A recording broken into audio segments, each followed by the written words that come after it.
हाय मित्रांनो, मी तुमचा दीपक दुपारे.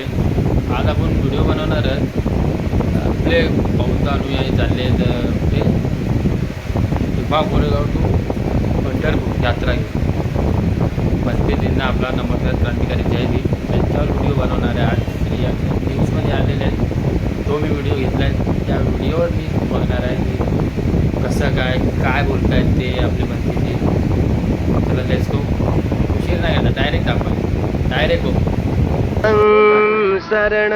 अभी हम भीमा कोरेगांव से जो पंढरपुर पदयात्रा निकल रही है, उस पदयात्रा का प्रारंभ यहाँ से शुरू हुआ है. हम अभी बनते नागज्योति से बात करेंगे. सर, ज्ञान ज्योति से बात करेंगे कि ये पदयात्रा यहाँ से पंढरपुर निकल रही है, यहाँ से उसका शुभारंभ हुआ है. ज्ञान ज्योति जी, हमको बताइए कि इस पदयात्रा के पीछे आपका क्या उद्देश्य है? ये बाबा साहब द्वितीय बुद्ध शासन के जो कर्णधार, जिन्होंने 3 शरण और 5 शील प्रदान करके 22 प्रतिज्ञाओं की सुंदरता की जो झालर चढ़ाई, और जो धम्म क्रांति का जो प्रेरणा स्थान बाबा साहब का, यही वो भीमा कोरेगांव का विजय स्तंभ है, जहाँ पर 1 जनवरी 1818 में 500 महार सैनिकों ने 28,000 पेशवाओं की सेना के ऐसे चुर्रा मुर्रा कर दिया और ये युद्ध जीत लिया. यह गले में मटका और कमर में जो झाड़ू था, ये हटाने के लिए यह लड़ाई लड़ी गई, समता की लड़ाई लड़ी गई.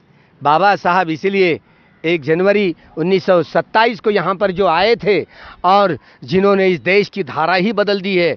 श्रमण संस्कृति और ब्राह्मण संस्कृति के बीच की दरार बाबा साहब को इतिहास की धारा समझ में आई. इतिहास का संशोधन वह ठीक तरह से कर सके, जो दुनिया में कोई विद्वान इतना नहीं हुआ जो ऐसे नए ये बहुप्रवाही इतिहास की धारा का संशोधन किया और सारा विश्व, सारा जम्बूद्वीप बुद्धमय धम्ममय करने का संकल्प यहाँ पर किया. और वही संकल्प को पूरा करने के लिए यह सामाजिक क्रांति का यह अभियान है. यह बहुत समय तक चलते रहेगा, क्योंकि ये सब साधु संत मंडली पंढरपुर में यहाँ इसीलिए जाया करती थी. सारे भिक्षु थे. अब ये भिक्षुओं को वर्षवास के लिए आमंत्रित करने के लिए गांव में, नगर में, शहरों में लेके आते थे. इसलिए आषाढ़ी एकादशी को वहाँ पर जाया करते थे. बुद्धं शरणं धम्मं शरणं संघं शरणं गच्छामि बोलते हो. ये जो तो भूल गए. इसीलिए लोग तो भूल गए. अभी तो क्या क्या नहीं बोलते, ब्राह्मणवाद का शिकार हो गए लोग. जैसे कि धम्मचक्र प्रवर्तन दिवस, आषाढ़ी पूर्णिमा, ये हर कोई भूतकाल के बुद्ध हो या वर्तमान के या भविष्य के जितने सारे सम्यक संबुद्ध होंगे, ये सभी बुद्ध धम्मचक्र प्रवर्तन आषाढ़ी पूर्णमासी को ही करेंगे. आषाढ़ी पूर्णमासी का ये दिन धम्म दिवस, धम्मचक्र प्रवर्तन दिवस करके जाना जाता था, माना जाता था सारे संसार में. लेकिन भूल गए. यहाँ प्रतिक्रांति हुई. देवानाम पियदर्शी सम्राट अशोक का परपोता बृहद्रथ, आखिरी का मौर्य राजा, इनकी कपट नीति से हत्या कर दी गई पुष्यमित्र श्रृंग द्वारा, और सारा तबाही हो गई. बाबा साहब जो 25 दिसंबर 1954 को देहू रोड में भगवान की मूर्ति की प्रतिष्ठापना के समय में वे कहते थे कि 2000 लेनियाँ इस देश में, 2000 लेनियाँ, और इस 2000 लेनियों में से 1500 कुल लेनियाँ महाराष्ट्र में. इसका मतलब है माली, तेली, कुंभी, कोली, सारे समाज, बहुजन समाज. एक समय ऐसा था कि 100% बुद्धिस्ट थे. भूल गए. यहाँ प्रतिक्रांति हुई, ब्राह्मणवाद छा गया. पुष्यमित्र श्रृंग द्वारा सुमति भार्गव के द्वारा मनुस्मृति लिखवाई गई और सारा मनुष्य समाज जातियों में बढ़ गया. 7000 जातियाँ उत्पन्न हुई. मनुष्य समाज की हानि हुई, गलानी हुई, अधपतन हुआ. इस अधपतन को रोकने के लिए बाबा साहब ने विश्व को युद्ध की नहीं, भगवान बुद्ध की जरूरत है. भगवान बुद्ध के सद्धम्म के आधार पर टूटे हुए मनुष्यों के ये मनों को जोड़ा जा सकता है. ये ही रसायन है दुनिया का. इसलिए बाबा साहब समता मूलक समाज निर्माण करना चाहते थे.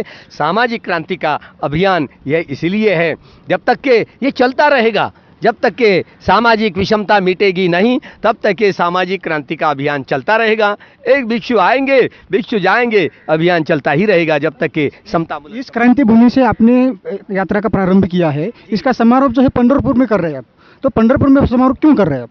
पंढरपुर यह केंद्र था, प्राचीनतम केंद्र था. पंढरपुर का जो बुद्ध विहार है, वो बुद्ध विहार है, वो मंदिर है. वो पंढरपुर का पंढरीनाथ जितने थे सारे भिक्षु थे. यह पंढरी जो पुंडरीक वरदे हरि विठ्ठल कहते, अर्थ तो भूल गए सारे साधु संत। पुंडरीक यानी सफेद कमल होता है, ऐसे सफेद कमल जो कमल पर स्थित है, अपने भीतर के सारे काम तृष्णा, भव तृष्णा, विभव तृष्णा के सारे विकारों को जिसने भग्न किया, हरण किया, वो हरि विठ्ठल यानी अपनी समाधि खनिक समाधि, उपचार समाधि और अर्पणा समाधि में जो स्थित हुआ, वो उसी को विठ्ठल कहते हैं। विठ्ठल ये पाली शब्द है, लेकिन भूल भाल गए लोग, तो यूं बोल लेते हैं पुंडरीक वरदे हरि विठ्ठल, लेकिन भूल गए लोग, अर्थ मालूम नहीं है। बाबा साहब ने कहा था कि तथा विठ्ठल ही तथागत बुद्ध है। सभी साधु संतों ने केवल बाबा साहब इस राय पर तभी पहुंच गए, तुकाराम महाराज से लेकर तुकोबा राया से लेकर सभी साधु संतों ने यह विठ्ठल और दूसरा तीसरा कुछ नहीं, ये भगवान बुद्ध का ही रूप है, ऐसे माना था बाबा साहब ने। इसलिए हर जहां खंबे पर देखे तो ये धम्म चक्र है जो तिरंगे पर बाबा साहब ने लगा दिया। इस देश के 130 करोड़ लोग झुक करके सलाम करते, नमन करते, वंदन करते, प्रणाम करते हैं। तो ये धर्म चक्र है, हर मंदिर में, ये पुरातन मंदिर में मिलेगा। एक ही पंढरपुर के मंदिर की बात नहीं है, जितने सारे पुरातन प्राचीन विहार है वो सब मंदिर है, वो सब एक काल के सभी बुद्ध विहार थे। अब भूल गए लोग, यहाँ के सारे कुंभी, तेली, कोली, मारी, ये सारे बहुजन लोग बुद्धिस्ट से भूल गए। जो इतिहास को भूल जाता है वो इतिहास को क्या सुधरेगा, क्या निर्माण करेगा। बाबा साहब तो ये सूरज है, नए युग का नया सूरज, जिन्होंने ये कारवां, इसी कारवां को आगे बढ़ाने के लिए सामाजिक क्रांति का यह अभियान है। खूब मंगल हो, खूब कल्याण हो। अभी इस पदयात्रा से माध्यम से आप समाज को क्या संदेश देंगे?